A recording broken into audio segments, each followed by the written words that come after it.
All right, let's go. Pittsburgh Steelers coming to town to face the Cincinnati Bengals. Bengals are favored by 2.5. What? They're 4-7. The Steelers are 8-3. How's this possible? First matchup in the division for these two teams. It is kind of crazy. Last chance for the Bengals. It is kind of crazy Again. that Vegas is still of the opinion that this Cincinnati thing's going to turn around at some point. I mean, it's like the 7th straight must-win for Cincinnati, and they haven't won most of those. Right. But they're still very much in the mix. Here's what's happening in Cincy's world, at least. Steelers right now, they have the Simpsons game against the Cowboys on Monday night, December 9th. Simpsons game. They have the Titans, the Browns. These are all winnable games, of course. And then there might be this collision course game with the Broncos in Week 17, December 29th, or TBD, we'll see. Broncos-Bengals with this number 7 seed potentially on the line. But Cincinnati's got to at least win 3 out of the next 4, probably 4 out of the next 4 for that to be a meaningful game. Yeah. And then the Steelers again in Week 18. I mean, I sort of feel like they're effectively dead and buried anyway. Since their games have become must-win games, the only game they've actually won is against the Raiders. They haven't actually won any of these must-win games, really, except going against Vegas. And then the whole tricky part, and the reason why the Vegas thing is here, it's because the Bengals are in a special territory of getting to 4-7. Special territory. Right. That's the thing. This is one of the best offenses of all time on a losing team. I think we've effectively passed the point where they're fighting for playoff lives and survival and, actually doing anything this season. We've just reached the point where the pressure's basically off and it's still a devastatingly good offense generally, and they've been quite unlucky or just unfortunate in terms of when they've had their bad plays that they haven't actually taken advantage of that incredibly good offense. But what this is saying is, independent of needing to win the game where they are, it's just a much better team than their record is. It is. Here's the other part. Cincinnati's defense has been by far the most disappointing unit, one of the most disappointing units in the NFL, I would say, given their history. It's not a massive personnel difference from what they've had in previous years. They showed some semblance of life before the bye, that Chargers game, before they, were unable to capitalize and win. So I think in any given week, Cincinnati can play their best ball. Now, Pittsburgh does a really nice job, I think, in these division games. Even when they were the underdog against Cincinnati, when Cincinnati had a clear better team in previous years, and the Steelers would always give them a good game. So Pittsburgh, when they're not the favorite, I saw people criticizing Mike Tomlin in not overall, but in certain games, like they're the favorite against Cleveland. They need to go and take care of business against Cleveland. They kind of play down to their competition. Pittsburgh does a pretty good job of playing up against better teams. And the Bengals, I think, are a comparable team with a completely different record. So I think we're going to see a really good competitive game, but it's not this lopsided 8-3 versus 4-7 type of team. Yeah, what does if Pittsburgh has the capacity to basically play up or down to their opponent, what does Cincinnati being the opponent do to that? They're not down because of their record. They're a good team. So what I think happens here is Pittsburgh's going to challenge the Cincinnati offense like other teams have not been able to do since week 1 with New England. Pittsburgh's pass rush, their ability to win now with 4 dudes up front against Cincinnati's offensive line. And then Burrow's made so many plays under pressure, outside of structure. I don't know if, can he keep all of that going? Because I think he's going to be under a lot of heat with Pittsburgh. Yeah, I mean, you would assume so.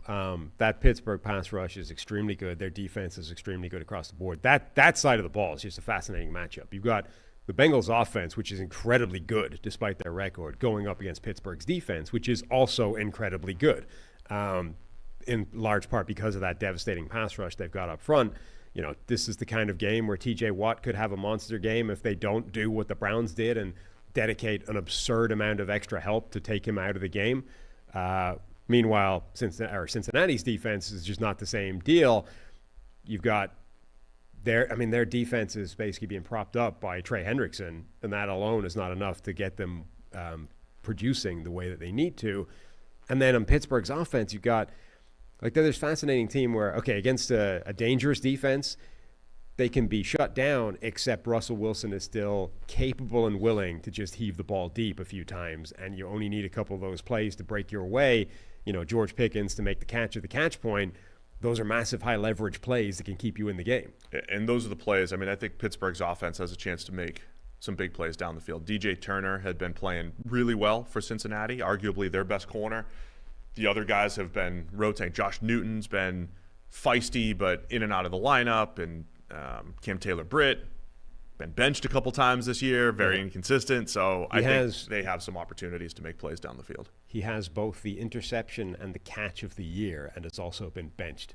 Yeah, multiple games. Right. Taylor-Britt with a 55.7 PFF grade and has a ridiculous interception against Mahomes. Taylor-Britt and Anthony Richardson, the same guy on offense and defense. The cornerback version of Richardson has the greatest throw in the NFL this season and is potentially not the best quarterback on the team. And Cam Taylor-Britt has the greatest turnover in the NFL this season, has been benched from bad defense multiple times. And honestly, I mean, I didn't think I'd be saying this a couple years ago, but like losing Jessie Bates in the secondary, even when they tried to replace him with veterans, with Geno Stone, with old man Von Bell, like they have not been able to solve the safety issue since Bates left. And that, like, a safety's usually not that impactful, but we might actually be seeing that in Cincinnati. So the whole secondary is vulnerable against a Pittsburgh team where Russ is going to take 7, 8, 9 shots down the field. He's done that a few times this year. And if he hits 4 or 5 of those, that's where Pittsburgh, makes their money.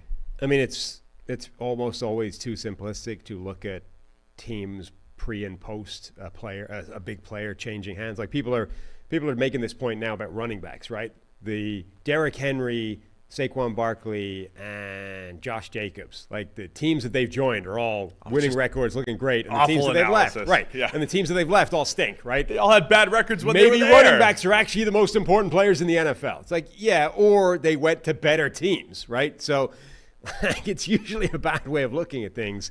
But if you do look at the sort of pre and post Jessie Bates departure, right?